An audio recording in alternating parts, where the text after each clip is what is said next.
ये कहानी है दैत्य दंभिकासुर और महान राजा विक्रमादित्य की। दंभिकासुर एक ऐसा दैत्य था जो जवान और सुंदर औरतों को अपनी गुफा में उठा ले जाता, उनके साथ खेलता। जब उसका उनसे मन भर जाता तो वो उनकी जीवन लीला समाप्त कर देता। वो जिस भी राज्य में जाता त्राही त्राही मचा देता। कोई भी राजा या अन्य शूरवीर योद्धा उसका कुछ नहीं बिगाड़ पाते, क्योंकि दैत्य दंभिकासुर को देवताओं से वरदान प्राप्त था कि उसे बल से नहीं बल्कि बुद्धि से मारा जा सकता है। जो कोई भी उसे बल से मारने का प्रयास करेगा वो पत्थर का हो जाएगा। दंभिकासुर की मौत का रहस्य छुपा था उसकी 7 गुत्थियों में, यानी उसके 7 सवालों में। पर उसके साथ युद्ध करने वाले किसी भी राजा या शूरवीर को ये रहस्य मालूम नहीं था। इसलिए जब भी कोई उसके पाप कृत्य से दुखी हो उसके पास जाकर उस पर हमला करता तो देवताओं के वरदान स्वरूप वो पत्थर का हो जाता। हर तरफ दंभिकासुर का कहर मचा हुआ था। पत्थर का हो जाने के भय से कोई भी उसे रोकने का प्रयास नहीं करता। पर कहते हैं ना, जब पाप का घड़ा भर जाता है तो उसके भी फूटने का समय आ ही जाता है। हर जगह अपनी मनमानी कर एक दिन दैत्य दंभिकासुर ने उज्जैन नगरी की तरफ रुख किया। उज्जैन नगरी के ऊपर उस समय महान राजा विक्रमादित्य का शासन था। महाराज विक्रमादित्य न केवल बलशाली थे बल्कि वे बहुत बुद्धिमान भी थे। उन्हें हर प्रकार के कौशल में महारत हासिल थी। उन्हीं दिनों में विक्रमादित्य की नगरी उज्जैन में एक धनी साहूकार रहता था। साहूकार के 2 लड़के थे। बड़े का नाम महेंद्र था और छोटे का लखन। बड़े लड़के का विवाह तो साहूकार ने कर दिया था, पर छोटे बेटे का विवाह करने से पहले ही वो ईश्वर को प्यारे हो गए। पिता के गुजर जाने के बाद कामकाज और व्यापार संभालने की सारी जिम्मेवारी दोनों भाइयों पर आ गई। दोनों भाई दिल लगाकर कारोबार संभालने में लग गए। दोनों भाई जब काम कर शाम को घर आते तो दरवाजे पर खड़ी महेंद्र की पत्नी अपने पति को दाएं हाथ से लोटा भरकर पानी देती और बाएं हाथ से अपने देवर लखन को। एक दिन लखन ने सोचा, भाभी हर रोज मुझे बाएं हाथ से पानी पीने को देती है, आज मैं उनके दाएं हाथ से पानी पीऊंगा। शाम को जब दोनों भाई काम से लौटे तो लखन अपनी भाभी के बाएं हाथ से पानी पीने के लिए अपने खड़े होने के स्थान को बदलकर अपने बड़े भाई महेंद्र की जगह पर खड़ा हो गया और बड़ा भाई महेंद्र उसकी जगह पर खड़ा हो गया। लखन की भाभी जब उनको पानी देने के लिए आई तो उसने एक हाथ को दूसरे हाथ के ऊपर से करते हुए दाएं हाथ का लोटा अपने पति को दे दिया और बाएं हाथ में पकड़ा हुआ लोटा लखन को दे दिया। ये देख, लखन बोला, भाभी आज मैंने भैया के स्थान पर खड़ा होकर सीधे हाथ से दिया हुआ पानी पीना चाहा, परंतु आपने अपने हाथों को बदलते हुए मुझे बाएं हाथ से ही पानी दिया। आप मुझे बताएं, आपने ऐसा क्यों किया?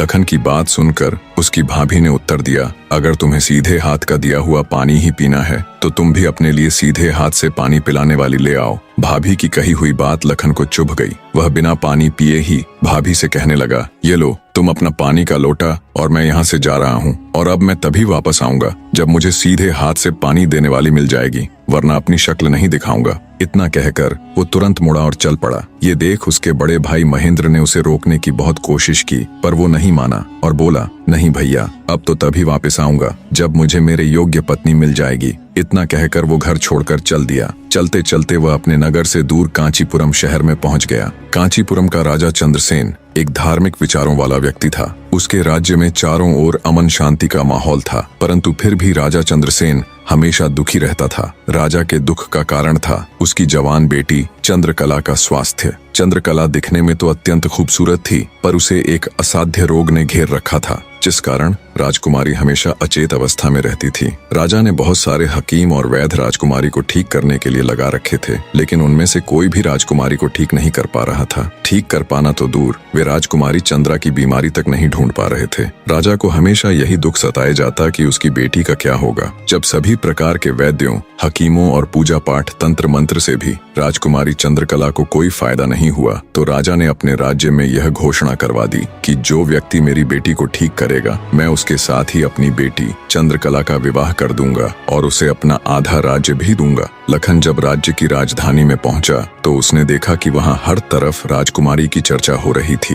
राज्य का हर कोई व्यक्ति राजा की घोषणा और राजकुमारी की बीमारी की बात कर रहा था। जब लखन ने एक व्यक्ति से इस बारे में पूछा तो व्यक्ति ने राजकुमारी की बीमारी से लेकर राजा की घोषणा तक का सारा किस्सा लखन को बताया। सारी बातें सुन लखन कुछ देर वहां खड़ा विचार करता रहा, फिर कुछ सोचकर वो राजमहल की तरफ चल पड़ा। एक जिंदा सांप राजा की लड़की के पेट में रहता था। सांप ने राजा की लड़की को अपने वश में किया हुआ था। जब रात होती तो वो कुछ देर के लिए राजकुमारी के मुख से बाहर निकलकर जंगल की तरफ चला जाता और सुबह होने से पहले ही वो फिर से उसके अंदर चला जाता। राजकुमारी इस बात से बिल्कुल अनजान थी कि उसके अंदर एक सांप ने डेरा डाला हुआ है। अनजाने में वो पूरी तरह से उस नाग के वश में थी। राजमहल में किसी को भी इस बात की भनक तक नहीं थी कि राजकुमारी के अंदर एक 7 फुट का सांप रहता है। सभी यही समझते कि पता नहीं राजकुमारी को क्या बीमारी लग गई जिसके कारण वो हमेशा अचेत रहती है। बड़े से बड़े वैद्य और हकीम भी इस बात का पता नहीं लगा पाए। लखन जब राजमहल के अंदर गया तो उसने देखा कि वहाँ पर बहुत सारे वैद्य और हकीम राजकुमारी को ठीक करने के लिए लगे हुए हैं। एक कोने में खड़े होकर चुपचाप लखन ये सारा माजरा देखने लगा। जब शाम का समय हुआ तो सभी हकीम और वैद्य धीरे धीरे करके वहाँ से चले गए।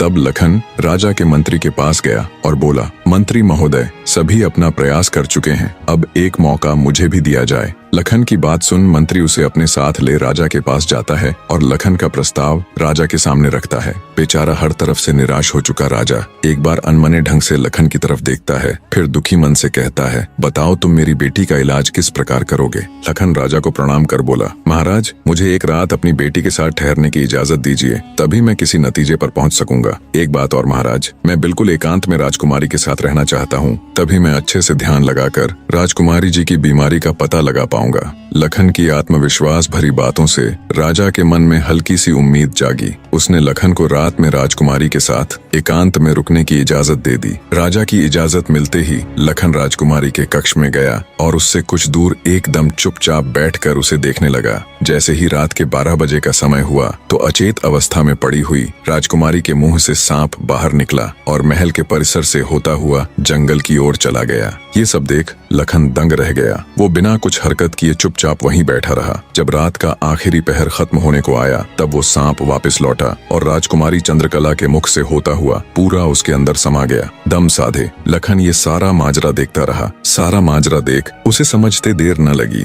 कि राजकुमारी की सारी बीमारी की जड़ ये सांप ही है। सुबह हुई तो राजा चंद्रसेन डर और बेसब्री के मिश्रित भावों के साथ लंबे लंबे कदम रखता हुआ अपने मंत्री के साथ राजकुमारी के कमरे में आया और बेसब्री से उसने लखन से पूछा, बताओ लड़के, तुम किस नतीजे पर पहुंचे? क्या मेरी बेटी ठीक हो जाएगी? लखन बोला, महाराज, मुझे राजकुमारी की बीमारी का पता चल गया है और ईश्वर ने चाहा तो वो जरूर ठीक हो जाएगी। आप मुझे एक रात का समय और दीजिए और मेरे लिए एक तलवार, एक मिट्टी से भरी हुई बड़ी सी बाल्टी का इंतजाम कर दीजिए। लखन की बात सुन राजा को बहुत सुकून मिला। उसने मंत्री को लखन के द्वारा मांगा गया सारा सामान उसे देने का निर्देश दिया। अब सभी को इंतजार था तो बस रात का।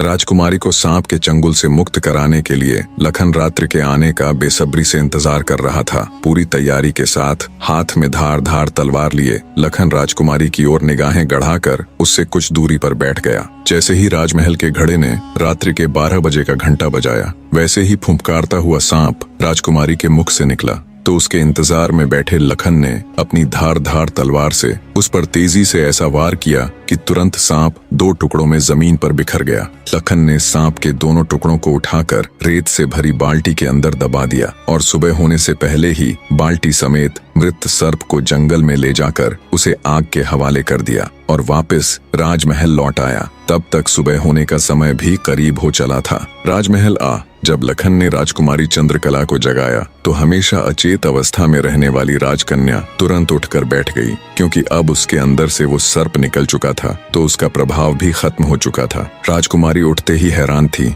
उसे ऐसा लग रहा था जैसे पता नहीं वो कितने सालों से नींद में थी। जब लखन ने राजकुमारी से उसके स्वास्थ्य के बारे में पूछा तो अचंभित राजकुमारी ने अपने आप को बिल्कुल ठीक बताया। तब तक सुबह भी हो चुकी थी। उधर राजा भी पूरी रात सोया नहीं था। उसे बस इंतजार था तो सुबह का। जैसे ही सुबह हुई राजा बेसब्री से भागा भागा राजकुमारी के कक्ष में आया। जब उसने बिल्कुल सही सलामत अपनी बेटी को बैठे और बात करते पाया तो उसकी खुशी का ठिकाना ना रहा। आंखों में अश्रु लिए राजा ने तुरंत अपनी लाडली बेटी को गले लगा लिया। भरे हृदय से राजा ने हाथ जोड़कर लखन का शुक्रिया अदा किया और अपनी शर्त के अनुसार राजकुमारी चंद्रकला का विवाह लखन के साथ कर दिया। जब राजा ने लखन को अपना आधा राज्यपाट देना चाहा तो लखन ने राज्य लेने से साफ मना कर दिया। ऐसा स्वाभिमानी दामाद पाकर राजा चंद्रसेन खुशी से फूला नहीं समाया। उसने खुशी खुशी बहुत सारा धन देकर अपनी बेटी चंद्रकला को लखन के साथ विदा कर दिया। जब राजकुमारी चंद्रकला को ले लखन अपने राज्य उज्जैन नगरी पहुंचा